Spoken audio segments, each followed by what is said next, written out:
taratasy no tena mantona teny zay.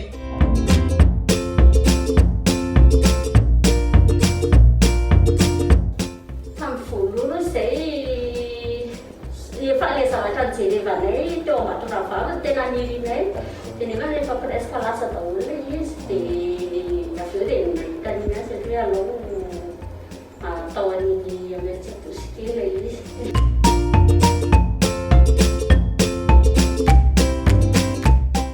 Mahafinaritra mifiasa master molony a satria ainga mpiasa be.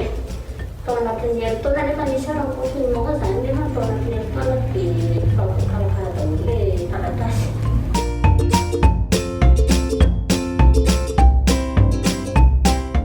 Faly satria vita soa tsara ilay boky. Efa misoratra tsara amin'ilay amin'ny faly.